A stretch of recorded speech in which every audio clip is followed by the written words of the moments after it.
Well, after taking part in a business education for teachers program, one Texoma teacher takes her students out of the classroom to show them how math can be applied in the real world.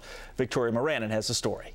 Denison High School junior Ryan Shoemaker is one of 80 students brought to Champion Cooler by math teacher Tiffany Cordell Thursday afternoon. I thought it was pretty cool. It was fun to get out of school and go see something and see it applied in the real life. Cordell hopes this field trip will show students that math isn't just used in the classroom. It makes the math that we do relative. It's hard to say, learn this math when they say, I'm never going to use it again after this semester or this year. Everything we do in manufacturing does revert back to our basic math skills. We have to plan and schedule. We have to use averages. When we purchase, we have percentages and we have dollar amounts. Champion Cooler Vice President Brian Aspel says a lot of things the kids learn in class can be applied to manufacturing. We do a lot in physics in what we do, in stamping and in assembly, and machine operation deals a lot in physics and science. So the math skills that we learn in high school are applied here at Champion Cooler every single day. Cordell says the field trip is also an opportunity for students to explore other careers. If you ask a lot of students right now what they want to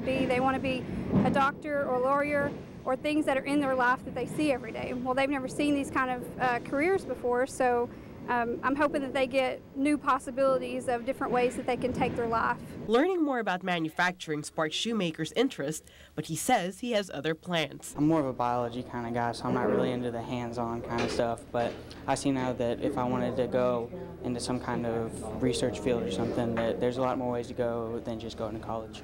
In Denison, Victoria Moranin, First News.